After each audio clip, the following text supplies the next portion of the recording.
There he is. Dr. Delony, how are you? There it is. Now I can hear you. What's happening? Now I can hear you too. What's happening with you? Happy Tuesday. And also with you.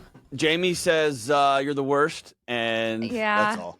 I know. I heard she actually was gonna pop up to say hello, but I think she has a meeting right now. She doesn't. She does literally nothing. I know. Really. She works really hard. She's awesome. She's amazing. I met her last year. She moved to my apartment building. Yeah, I want to say last June or so. And when she heard I was having you on right away, she was like, "He is the best. I'm gonna text him." I was like, "All right, go for it." No, she's one of my favorite people. She's awesome. She's wonderful. Yeah, I'm super blessed that she moved here. Although I hear Nashville's pretty great. So it's very, very cool. Yes. Really? Yes. You're gonna laugh. I visited for the first time last October, drove there. So we're in Greenville, South Carolina, and I made the mistake of driving back by myself. And I went through this road called Tail of the Dragon. I don't know if you're familiar with it, but it was probably the most. You should look it up after this interview. It apparently is the most dangerous road in North America. And essentially just cyclists, like motorcyclists, just go on it just to ride over 120 miles per hour or so. And then there's folks like me who just find themselves on it because they're lost. So I was able to drive through it, but never again. Well, I'm glad you made it. Very cool. I am too. Well, see, I'm here with you now.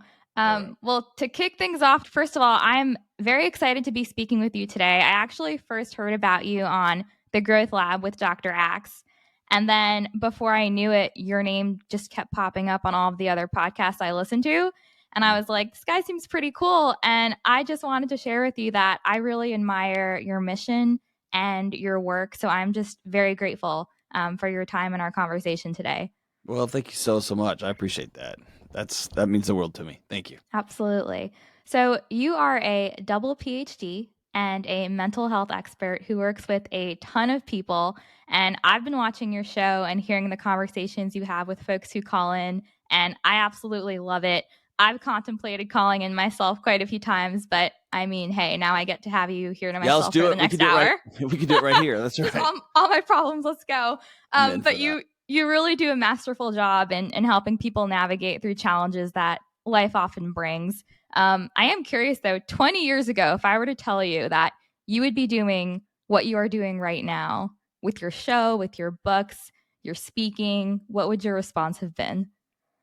Oh, I would think you're a goofball. Well, I mean, podcast didn't exist. So the technology and YouTube didn't exist. So there was that. But no, I was very singularly focused going to be either a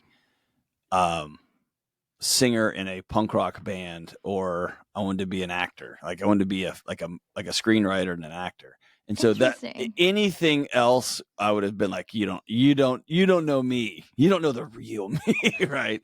And that shows you how dumb you can be when you're 25. Isn't that funny though? I feel like we all college kids today are under so much pressure to choose a major that they think will define their lives.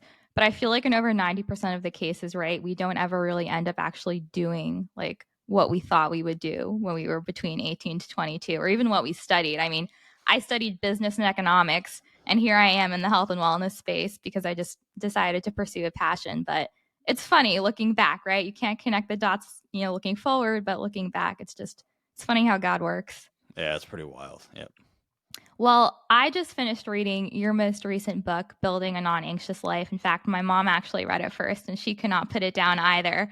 But I just wanted to let you know, and I'm not sure if this was done intentionally or not, but I really felt like I was having a one-on-one conversation with you throughout the entire book, which just makes the strategies that you recommend all the more effective.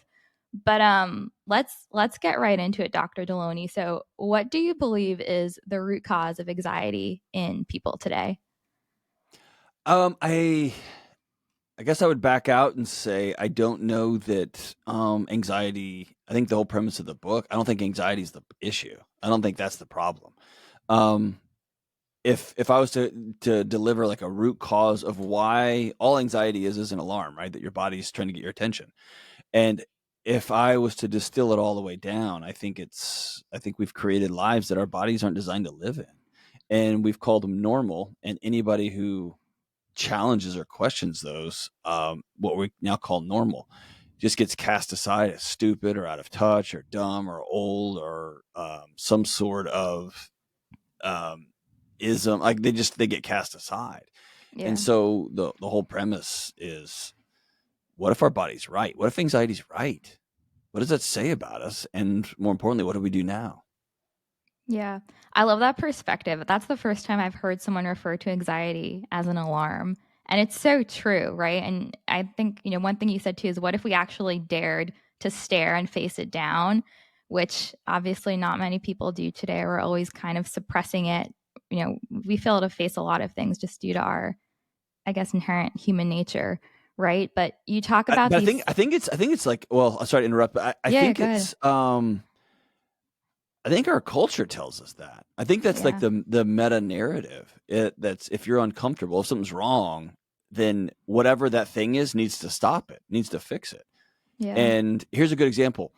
I would suggest to people if they're going to buy a house, I would tell them, take a 15-year note and make sure that your house payment isn't more than 25% of your take-home pay. Make sure you can put down 10, 20% down before you buy a house.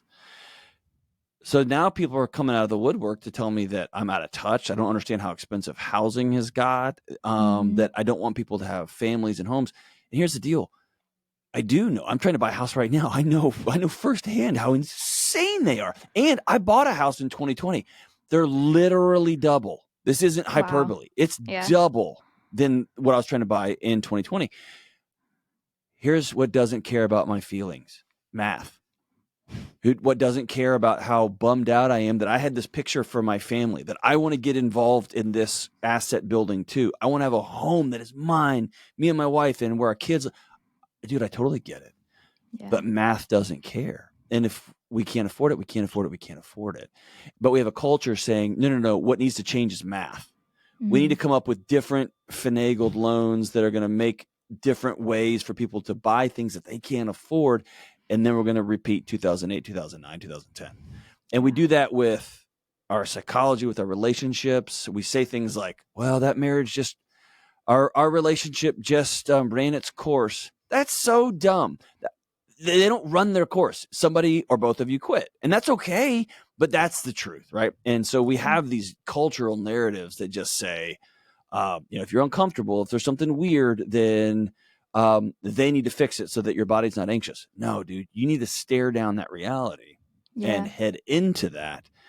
And then there's peace on the other side. Yeah, that's so good. And then to that point too, I mean, I feel like that whole narrative too is the reason why we can't really be ourselves in front of people, right? Like there's the self that you present, like the self that I'm presenting to you right now during this podcast interview and to my listeners. And then there's the self that's going to like call my mom right after this and be like, "Hey mom, like, go through my list of things I need to say." But to that point, I think, I mean, you talk about the loneliness epidemic a lot too, and I think that feeds right into it, right? Like we feel lonely too because we also feel like we can't really be our full selves because we always have this veneer of what we think we should be, right? Yeah, and loneliness works. It works. I would call it, the nerd word is recursive. It's a dance, right? So I don't have anybody, so I innately get small and I get nervous. And when I do have somebody, I try to perform for them so they won't leave because that's all I got, and they feel that it's false, which makes them not want to hang out. So, right. So it becomes this weird self-fulfilling prophecy. Think about this like from like an evolutionary standpoint. How nuts is it that you care, you, my new friend Jacqueline, like that you care what some knuckleheaded podcaster in another state thinks about anything that you're doing with your personal life? It's like and that you would feel like, I can't really say this, or I'm worried about saying that. Like that's the state of our world right now. Yeah. That everybody's got a vote. Everybody's speaking into our lives. Everyone has an opinion and a judgment. I think we can't be ourselves anymore, because the stakes have become so high, right? If you say the wrong thing and the wrong person records it, you might be unemployable, right? You might just asking, "Hey, I don't understand this particular social issue. Can you help me?" you're out of here. You're wiped off the map. And so I think people just hedge their bets and get real quiet and watch Netflix and it just hide. Yeah, and like the irony with that too is that you would think that those who have larger platforms, right? You clearly have more of a reach of people. Like you have a pretty big following, and it's like the irony is that the larger you grow, the less inclined you are to speak truth about things that you really feel are truth because again, like we're always worried about what people are going to say and how it's going to affect our following and like the social media algorithms and everything. But how do you deal with that? Early on, well, coming back from a nerd background, like so working in higher ed for so long, it was just me and my nerd friends. And when people like, it's not even me trying to be funny. It's like my friends studied like one thing for like 20 years. That was like their whole world. And that's why I loved them. And it made lunch and made dinner time and hanging out like nacho time. It made it really exciting because like I would say, this legal matter. And they'd be like, bro, I've studied that for 20 years. You are wrong, Delony. But coming from that world, one of the greatest signs of wisdom was the words, I was wrong, or I changed my mind. That's the currency that someone is really a thoughtful, well-reasoned thinker, that they went down and like when you're doing a scientific study, you reject the null. You have to say like, oh my gosh, I wasn't wrong, right? The assumption is you're probably wrong. Yeah. And so when it came to my show, I'm thinking of a few episodes specifically. I blew it. I blew the call. And I actually, instead of having them edit it out, I went back and said, and did an introduction to those calls and said, here's where I blew it. And I want you to hear me screwing this up because it's going to happen in your homes. It's going to happen in your lives. And also, I'm not perfect at this. I'm still trying to figure this out too. And so for me, I didn't think of that as a strength. I thought that's just the way I am. If I screw something up, I'm going to say I screwed it up. And I think the ultimate currency I have is I never set out for this, right? I wanted to not exist on the internet. I didn't have any social media when I started this job at all. And so it was never my goal to get a humongous platform. And so I've never felt like I wanted to protect it. The thing that really, like the fire that's in my guts is I want people to be well.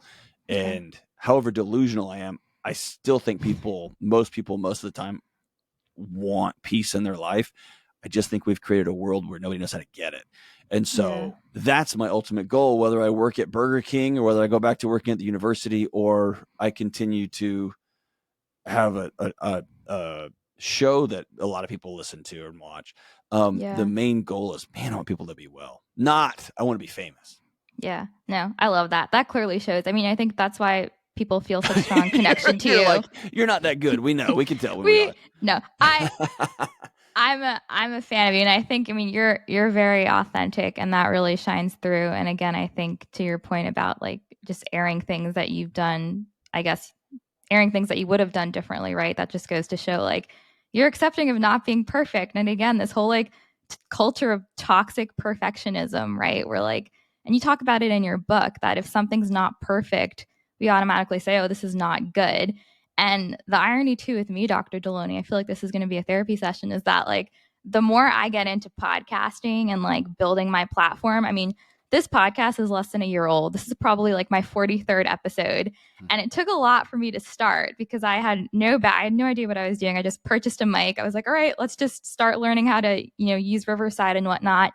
But when I look back and I hear my first 10 episodes, I cringe, right? And then I start to think, okay, at my 100th episode, am I going to look back now on like the 45th one and say like, what were you thinking? And then those feelings kind of like, they can paralyze you, right? From ever even like doing anything else. And I think too, like that's the difference between fear and anxiety, which I thought were actually one in one, but they're really not. I mean, you can feel the same feelings that accompany them, but like they're actually two separate things. And can you maybe highlight the difference between those?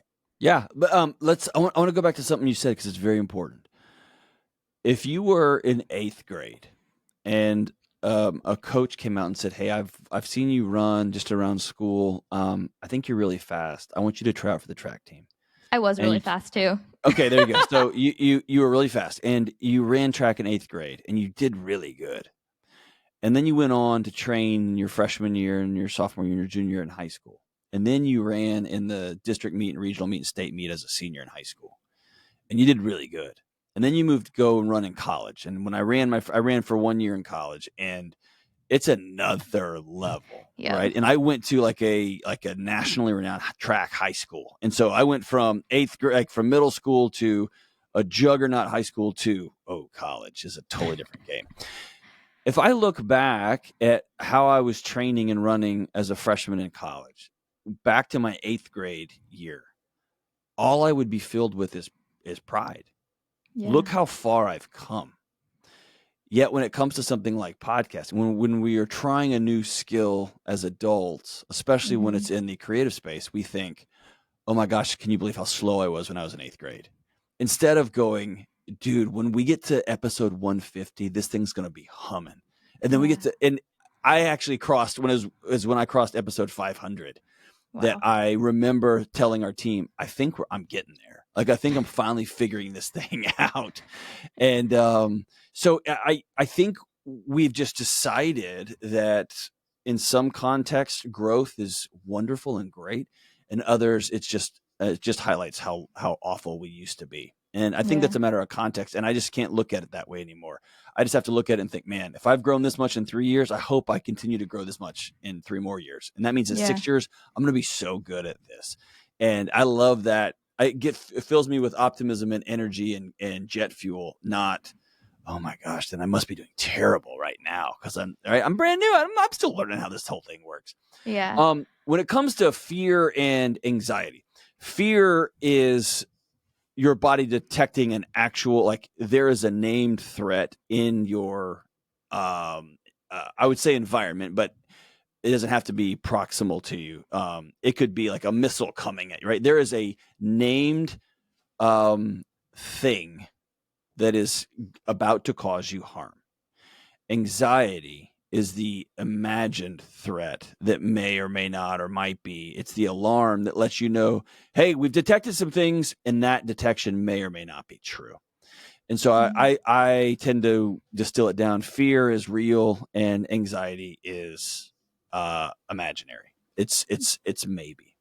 Yeah, I love that. I forget who said this, but another book I was reading this year, you're going to laugh. I probably have like 30 new, like, inspirational, like, self-help motivational books that I just asked for Christmas. So I'm trying to like juggle like reading 3 at a time, but I've realized that's not really super effective. But anyway, one of the quotes from one of these books said that it was like, healthy fear allows us to take a risk, but anxiety keeps us from taking any risk at all. And I was like, that's powerful. That's one of those things you got to like type up and post on your wall. But no, that's so true. But anyway, Dr. Delony, so going back to The Non-Anxious Life, one of my new favorite books, you talk about these 6 daily choices that we all need to make if we want to live a non-anxious life. Can you touch on what those are and why they're important? Yeah. I'll start with why they're important. I think that we've been told anxiety is something you have. It's like you are only 5'6" and you wanted to be 6 foot tall. Anxiety is a thing that is upon you. It is a way you're always going to be. It's a thing you have. And I just reject that. And so by making it about choices, it gives you agency back in a world so bent on taking away people's power, disempower. Oh, this happened to you. Oh, you're the wrong color. You grew up poor. These things. Your mom got cancer. You experienced brutal trauma as a kid. You're always going to be less than. So we'll come rescue you because you're just less than. You just sit over there and we'll move you through the system and we'll pat you on the head. I refuse to continue this culture of disempowerment. I believe in people too much. I've seen them. I've watched these kids who grew up on the margins go do amazing things. And so I just reject it. Well, that means I have to give you a map, and giving somebody a map, you got to choose to go forward. Right. And so I don't want someone to sit there being doubled over with anxiety. Like, and I've been there. I've been clinically diagnosed. I've taken meds for, like, I've been there. I want to give somebody some steps. What are some choices you can make to begin to let your body know, to show your body we're okay. we're going to be all right, or we're heading in the right direction. So when I distilled it all down, if I took all the neuroscience and all the experience and all sitting with all these people and then my own personal N=1 journey, I tried to distill it down and I came up with here's 6 choices you can make on a regular basis. You have to choose reality. You have to know where you start from, right? You have to be able to know like what's the state of your health? What's the state of your marriage? What's the state of your job? What's the state of your singleness? You want to be in a relationship and you're not. What's the state of your faith? Like, where are you? You have to choose connection. And we talked about it a minute ago. Like, we're the loneliest generation in human history. You have to choose to have other people. You have to choose, good grief, it's been a minute. You have to choose freedom. If you owe people money, if the bank is telling you what to do tomorrow, your body would be failing you if it let you sleep all night, because it knows you are one Q4 number away from getting laid off and being homeless, right? Or you are having to get up and go to a toxic, abusive work environment because Ford Motor Company is making you. Or we're not free because we pack our calendars, or we're surrounded by clutter and nonsense, right? So this idea of I'm going to choose freedom, I'm going to unhook myself from all these things. Have to choose health and healing. If you are overweight, if you don't exercise, if you haven't been to the doctor and got your blood work done, if your body isn't well and whole, then your alarms are going to ring. You have to choose mindfulness, and that's just simply, choosing the gap, like choosing to extend the gap between what just happened and what you're going to do, right? Stimulus and response, as they say. Yeah. And then the final one is you have to choose belief. You have to believe in something bigger than yourself. My family I'm a Christian guy, so that's our belief. But you have to take a knee to something bigger than you. Otherwise, your body will collapse under the weight of holding up the universe. And so those are the 6 steps. And some of these are easy for some people. Some of them are, it took me and my wife 15 years to pay off all our debts that we racked up. I go through, like, the idea of choosing belief is really hard for me. For my wife, it is not hard at all. Doesn't even occur to her to not have belief. That's a hard thing for me. Exercise is easy for me. So it's just this constant going back to the wells, like brushing your teeth. It's something I'm going to do every day. Yeah. And over time, you're going to teach your body. No, we're all right. We're okay. Yeah.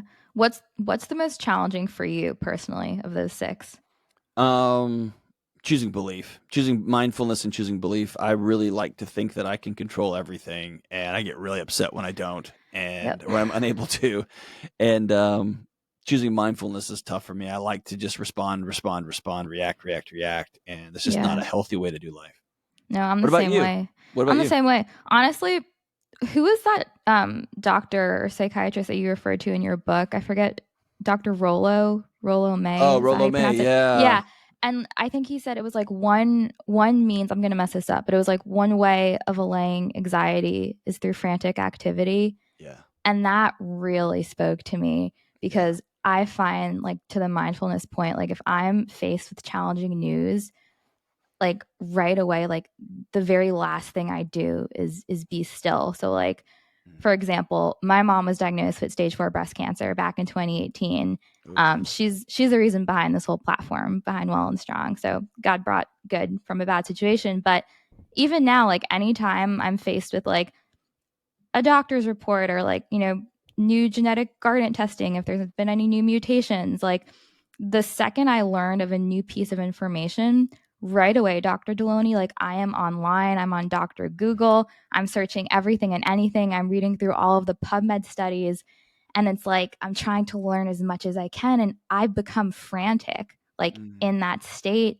And the irony is that I think I'm helping her, right? Because I'm like, oh, I'm becoming more knowledgeable. Like the more knowledge you have, the more control you have. But the irony is that we lose our very sense of being able to think rationally, right? When we're in that state. So like, that's something I still struggle with today. So like, what are just like, even for me, like tactical steps to get out of that state? Because when you're in it, like you can't see anything, right? Like you are just in your head. Yeah. I think it goes back, you nailed it. I think it goes back to choosing reality. I know this won't help me. And then I have to choose the most difficult path. Like in the book, I write, you have to choose your hard, right? I can choose the hard path, which is to read all the studies, to go down the rabbit holes, to follow all the weird YouTube influencers that have figured out a new path for cancer, right? Whatever, all those guys. Yeah. Or I can do the other hard thing, which is to exhale and just weep. To write my mom a letter saying, we got yet another diagnosis and I'm sorry, right? To go call a friend and say, hey, bring over whatever you got left in the fridge. I just need you to sit by me on the couch and not say anything and just eat really unhealthy with me for a night. Yeah. And so tomorrow morning I can get a good night's sleep. I'll have connection. I'll go for a walk. And now I got a clear head, and then I can make a choice about what happens next. But choosing reality is knowing if I go drink a bunch tonight after this bad news, if I go after a long breakup, if I just go start sleeping around just because I'm just trying to like ring the bell, if I like whatever the thing is, choosing reality knows like that's not going to help. It's not going to help me. And so I think it's A, starting there, and then B, I think it was in my first book, and it may have been Rollo May. No, it was Alfred Adler, maybe one of the old psychologists said, I often thought that if I took away somebody's anxiety and depression, they would be well. But what I found is when I took away their anxiety and depression, I made them empty. And so I think A, you have to know, okay, this isn't going to work. And then you have to have a B, okay, so what am I going to do instead? And I'm going to have a low friction, ready set of things that I know work for me almost every time. So in my life, when I'm about to start spinning out, I put all my electronics down, put them away, and I head outside and go for a walk. And sometimes I've been known to walk 7 miles, like just keep going and going and going. Sometimes I walk for 20 minutes, turn around, and I'm all good. Yeah. And my family knows it. My friends know it. My coworkers know it. But that's one of the things that works for me every time. Another one is I call a friend and just say, hey, just checking in. How are you? How's your family? How's your wife? How's whatever? And but I just choose connection. So I think it's a matter of A, knowing, all right, this is not going to help. And B, what I'm really trying to do is use data as Xanax. I'm trying to use more answers as a way to make myself feel better and duct tape over my pain. And my big pain is mom's not going to be around forever. And that's where I need to sit. And that's the worst. My friend Ian Simpkins says, if busyness is your drug, rest will feel like stress. And that's it, right? So true. If busyness is my my meth, it's my weed, then just sitting in grief will feel like torture for a while. Yeah. That's so spot on. Even like a few weeks ago, so I've been going to this church here for the past year, have like never met with my pastor. Finally thought it was time because I'm like probably going to become a member of this church. So we grabbed coffee a few weeks ago, and I was just telling him about my background, my life, what I like about Greenville. And out of the blue, he just looks at me and he goes, "Are you lonely?"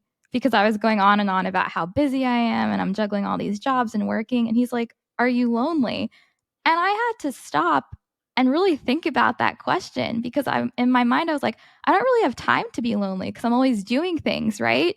But then I was like, yeah, actually, I am. Like, I'm very lonely. And then I also realized that being alone doesn't necessarily, like, it's not the same as being lonely, right? And again, those are two different things. So, I mean, hey, I've learned so much about like feelings and mental health in the past year just through like doing some self reflection. But no, that's spot on. And I think like being a workaholic is definitely not a healthy way to cope with things. And again, like I found that with myself. I feel like I can divert my attention and my energy from something I don't want to face into something that I think, is benefiting others, which is good. But if you're not actually dealing with the root issue, right? Like it's really not good for yourself. Yeah, and you mentioned something that I think is really important to double click on, which is, man, I've often been lonely in a crowded room. Yeah. I've often been lonely at my kitchen table. I can sit there in a book signing line and sign 1,000 people's books and have all these conversations, but I'm not present. Does that make sense? Yeah. Like there's a handshaking and a smiling and an autographing, and we're getting people through, and it looks like, oh man, that guy's surrounded, but I'm all by myself. You know what I mean? And so, and even sometimes when you're doing that, and I'll see my friend Rachel Cruz walk by, and she'll wink, or we'll laugh, or George Cam will walk by and he'll laugh. Or that's connection.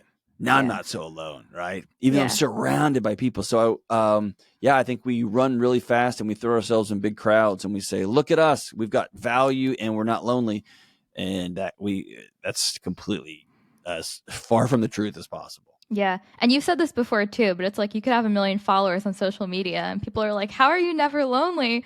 But if you like look to see who you can call at 2:00 in the morning, if you really have a big problem and you can, no one's there, like that's how you really know, I guess, like, do you have solid connections in your life? One question I did want to ask you, I'm sure you've heard about Dunbar's number. No? Tell me about it. So it's essentially like the number of meaningful and stable relationships. Oh, yeah, right? Yeah. Got it. They just call it that you could have like at any one time. And I think he said that humans cannot maintain more than 150 friendships or 5 close friendships, like at any given time. Based on your experience, would you agree with that number? I mean, I don't have anything that would refute it. I have what I would call 3 or 4 friends that are 40 years old. Like I've been in relationship with them for 40 years. I have another 4 or 5 friends that I still regularly communicate that I've been in a relationship with 30 years, 25 to 30 years. And so, those are friendships that literally when we're around each other, it picks right back up. I went hunting with a friend recently. We literally had not talked in 25 plus years. Wow. We said, hey, what's up? And he's like, man, you're famous. And I'm like, whatever. And it was right as though we had just, I mean, nothing changed. He's got a child. We knew each other when we were dating the women who are now our wives. And now we got kids, they were teenagers. But it was as though nothing stopped, right? That's and awesome. So I had those friends. But I wouldn't call him my best friend. Yeah. Right? I wouldn't call him my ride or die friend. I wouldn't call him at 2 a.m. Yeah. But man, I know he's out there. And I know if I did call him at 2 a.m., that dude would show up. And so I think there's just different layers of friends. And so I think the challenge with one of those Dunbar things is we tend to, it's why I won't answer the question for couples when I'm doing like a marriage retreat. I won't answer the question, what's the average amount of sex a couple should have each week? Because I would tell them it doesn't matter. What matters is y'all two, what works for y'all. Because otherwise you take these numbers and you start trying to plug actual friends and humans into these things and you say, well, I don't have enough. Or you say, I should be all good, even though your body's telling you you're not. So yeah, about 150, 5 good friends. If everybody on earth had 5 good people they could call in the middle of the night, we'd have a radically different world. Different world. That's so I think that's a great place to start. I just wouldn't beat myself up one way or the other. Yeah, and that makes sense. We're hopping all over the place here, but like my mind just keeps thinking of new questions. To the point about friendships though. So this is something I'm struggling with is trying to maintain those friendships when you're in a very busy season of life. And I'm sure you've experienced this even in writing your books. So how do you balance, and I'm sure you've gotten this question like millions of times, but how do you actually balance maintaining healthy friendships, but also like establishing healthy boundaries for yourself when you know you just can't take on more things? I have largely thrown the word balance out of my life. Like that's a word you'll never hear me use. Yeah, it's not real. I just have none. I have no balance at all. And I get excited about a work project and I jump all in. And the men and women that I love I call my closest ride or die friends, the people that would be in my tribe, if you will, know that about me. And they also know that part of their job is making sure my head stays above water. And so, hey, we're going out every Monday night. I don't care if you want to or not. This is happening. We're going to all go get pizza tomorrow night. And I know, Delony, you're on some fancy, stupid diet. And I know that you don't eat whatever carb. We're getting pizza and you're coming. And so that's their role in my life. Yeah. So I think it's developing rhythms that are important. And also knowing, like, you may have heard me talk about this on another podcast. My first book came out and I was just woefully unprepared for the national media attention. I was unprepared for all the travel. I was unprepared for all of it. Yeah. And at the end of the day, in my stage of life, when I'm unprepared for something, my wife and kids wear it. they're the ones, because I'm going to get my work done because I have to. They're the ones that have to clean up the mess. Yeah. So for this book, it was coming out in October, I think it was. My wife and I sat down in June and said, now that we know what's coming, what must be true for the next 4, 5, 6 months so that when this book launches, you're whole, we're whole, everybody's on the same page. And it was transformational. And so we started putting money in the relational account so that when October came and I was MIA for 30 days, man, my house didn't miss a beat. My wife was all over it. She was on it. And we had rhythms set up. And no matter what, I was still home for these events. And so we built that into the calendar this time. So all I have to say is I would replace the word balance with intentionality. Are you intentional about seeing people? Yes. Are you intentional about swan diving into a work project or a master's degree, or you're trying to get a small business off the ground and it's just all consuming? Yes. And none of that works without people in your life. It just doesn't. Yeah. Sometimes I have to call people. Sometimes I get to sit with people. It's when one of those gets out of whack that I need to be held accountable for it. Yeah. No, I love that. I recall you also mentioning that you take your son to Waffle House on Tuesday nights. Is that still a thing? Still a every rhythm? Tuesday morning. This morning or Tuesday mornings. Yeah, every Tuesday morning. This and it comes from my friend Dave Ramsey. He has a son who's in his 30s now, who's one of the greatest men I know. And when I say greatest men, he's hilarious. He hangs out. He knows how to have fun. He knows how to run a company. Like, he does all the things. He's a good dad. He's a good husband. And I look and say, okay, I want my son to look like that when he's 30. What do I need to start doing right now? And one of the things I've watched over the last 5 years of Dave being a good friend of mine is once a week in the mornings, those two get together for breakfast just to say, hey, how's it going? And so I started that with my son when he was in 6th grade, maybe 5th grade. And it just has never stopped. And it's become one of our important touchstones. This morning, we went to a local gas station that had a sign out that said, best breakfast in town. And my son was like, let's call their bluff, Dad. And I was like, let's do it. So we ate inside a gas station at a picnic table, and it was incredible. It was so fun. But here's what's really important about that. Most parents are dreading the big sex talk or the big drug talk or the big, here's where you're going to go to college or not go to college talk. If you make the small things a part of your regular life, and you talk about insignificant things that don't matter, things that are silly, things that are, let's go eat in the gas station. Okay. Hey, let's tip this waitress insane. You want to have some fun? Let's tip her $150. Dad, the meal was only $18. I know. Watch how she lights up, right? What my son gets is a real life, a real world, tangible example, not of dad lecturing, but oh my gosh, look at her. She's crying over it. She's jumping up and down, right? He gets to see that. And also, eventually he has said, hey man, I like this girl at school. Can I ask you? And now we're in it, right? Yeah. We're already having college conversations about the role of college and the importance of college and where you would want to go and not go. And why do you think that? Yeah. And he's in 8th grade. And that way, when college conversation comes around, we've already had it a million times. And so it makes concrete decision-making easy. But yeah, all that starts with, I'm going to intentionally plan to spend time with you for the purpose of nothing, just you. Yeah. Right? I love that. And it builds over time. Yeah. I feel like that could also be applied to time with ourselves, right? Like just to create time to do nothing and be bored and not be stimulated. Yeah. And honestly too, Dr. Delony, I find that when I'm not doing anything, that's when all of my great ideas come. And I've been intentional. So in the mornings I used to go on walks. I'd always have a podcast in, right? 24/7 listening to podcasts. And then about 6 months or so ago, I was like, what if I just changed my routine and just left my phone at home during my morning walks? And that has made all the difference because it enables time just to be, look at a bird on the branch. It sounds silly, but listen to the sounds of nature around you, or pray, or just be with yourself. And I feel like escaping that constant stimulation has done wonders for my mental health. And it's not hard, right? It's 20 minutes a day just of non-stimulated activity. It's incredible. It's easy, but we have to be honest about the voices saying, you got to read 50 books a year or you're dumb. Or there's another book, and there's time, and you got to manage your time, and you got to balance the.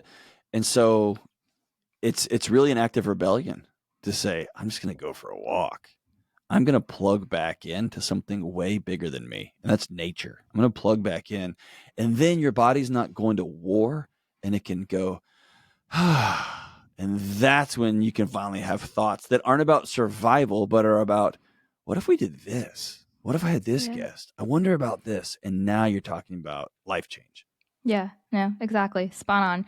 Going back to intentionality. So, like, we sound like we may have similar personalities, but do you have like a morning routine that you do to just help put yourself in that mindset? So, like, again, I feel like we're in the age where everyone's like, oh, you have to do a 60-minute morning routine, your miracle morning, your cold plunge, your meditation. Like, do you do any of that realistically every morning? So I'll tell you my morning routine journey. So when I started here, when I left the university and I came to be a YouTuber, as my son calls me, I had about an hour and 45-minute morning routine that was dialed into the minute. I mean, from my wake up time to my coffee to my meditation to my scripture reading to my workout to my cold plunge, every second.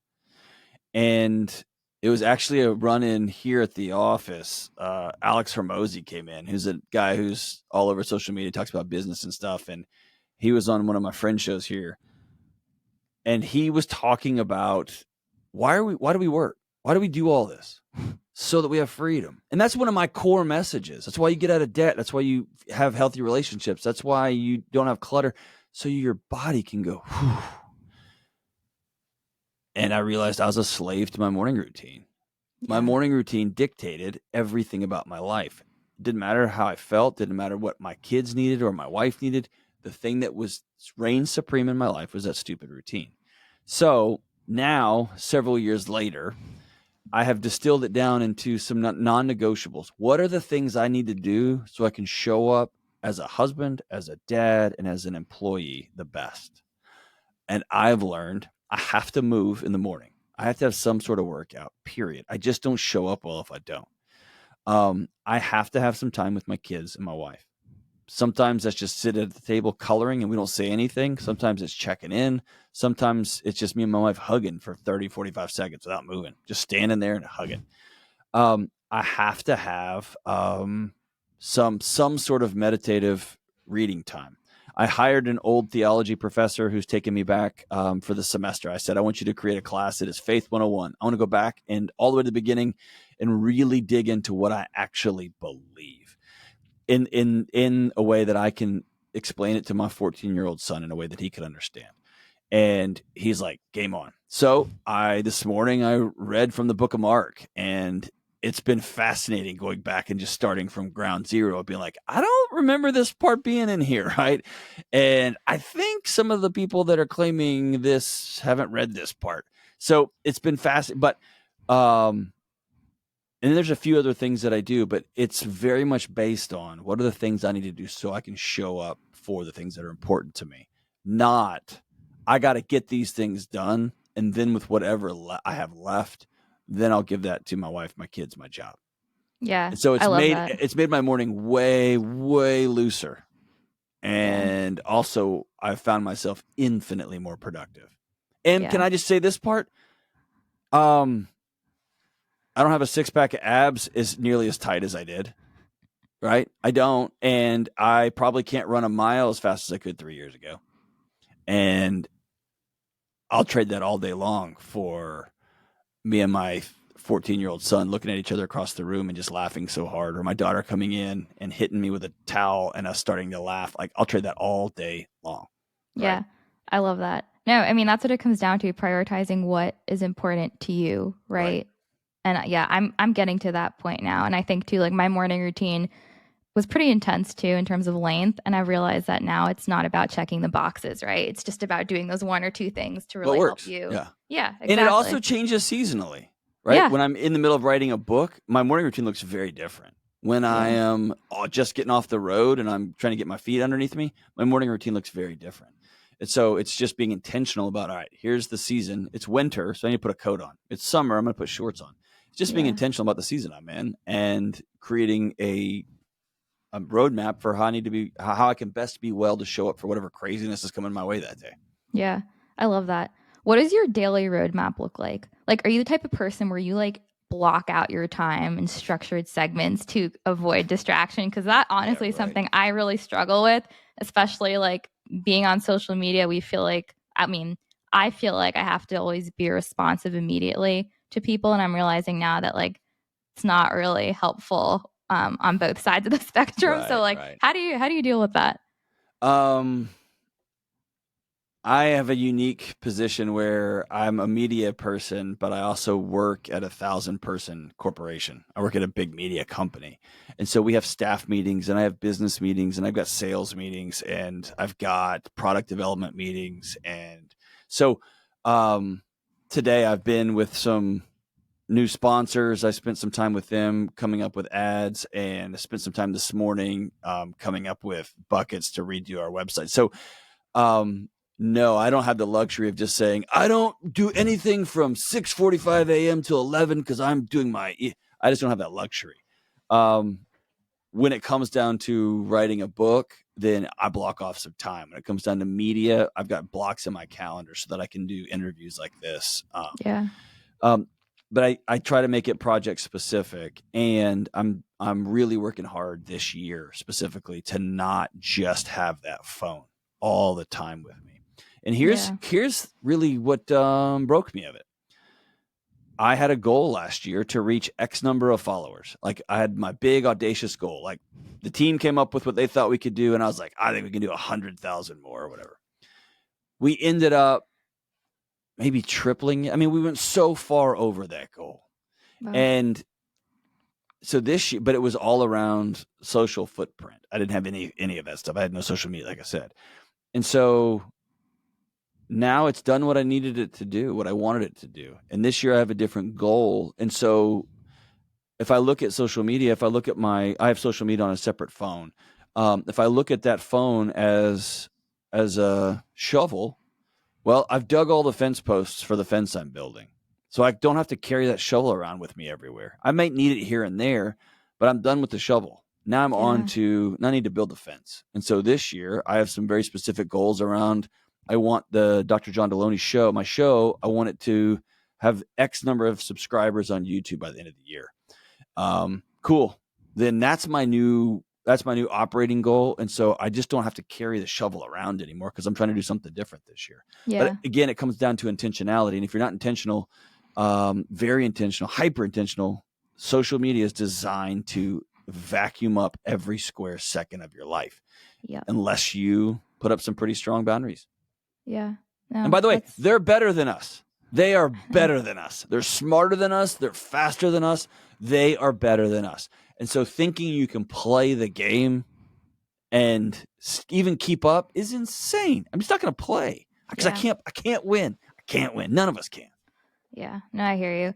Certainly for me too, like there's always things as a business owner that you don't want to do, but that you have to do, right? But if I were to just ask you, like Dr. Delony, like you could be spending all of your time on one thing, what would it be? Oh, no question. I would be reading. Yeah. Like I would be reading. That's one of my favorite things to do. I just like learning new stuff. What are you reading right now? Oh, geez. So I'm haunted by questions, and that's why I have so many degrees. I get a question that gets stuck in my head almost pathologically, and I can't get it out of my head. And so I'll end up like getting a master's in it or another PhD in it. And so somebody asked me a question at a conference. They said, given everything we had talked about, was marriage still worth it? And that question haunted me because I could say in my life, yeah, like for me, it's been worth it. But I didn't have a great, like when it comes down to economics, when it comes down to the way the church has done marriage, the way individuals have done marriage, I was like, I think, yes, I think so. But the fact that I couldn't just rattle off 45 points of this is why this is. Yeah. If you ask me about anxiety, like diagnostically or ADHD, I can just rattle it all off. I can tell you what neurochemicals are doing what and what. I couldn't do that with marriage. So I got haunted by it. So I came back and I told my wife, I said, this is when I would go get another degree. And she said, you can do that, but you're going to want to get another place because you're going to be single doing that. I'm not doing another one. So I just asked the the person who runs my life here at the office, I said, I want you to get on Amazon and order every book on marriage that they have, all of them. Wow. And so I got just cases of books on, and so I've been down a rabbit hole. So I'm trying to read everything I can on marriage. I've also gone back to reading fiction, and I think it was really hip and cool to not read fiction because I only have this much time. And I think we've turned off an entire part of our brain, the brain about storytelling and the brain about feeling and the part of the brain about being absorbed in a narrative. And so I'm really trying to toggle back and forth with fiction much, much, much more than I have in the past. Yeah, I love that. That goes just back to the same concept of being bored, right? Like giving your brain a rest. So I love that. Well, Dr. Delony, this has been such a fun conversation, but I do want to be conscious of your time. Where can listeners find you? The best place to find me is the Dr. John Delony Show. You can find it on YouTube anywhere or on anywhere you get podcasts. So after you listen to this show, then you can go check out the John Delony Show. And you can follow me at John Delony on the internet, anywhere you can. Awesome. I will be linking all of that in the show notes. But my last question for you, and this is my favorite question to ask my interviewees, is what does being well and strong mean to you? Being well and strong means I have done the things I need to do so that I have the capacity to be there for those who I love and honor. I love that. Can I quote you on that? I'm just going to include that on WellnStrong's main page. Go for it. Awesome. Well, Dr. Delony, thank you so much for your time. Super excited to share this with listeners. And I hope to have you on again soon. I mean, you've just skimmed the surface of so many topics that you cover. So, well, thank you so much for your kindness. I'm really, really honored to be on your show. Thank you.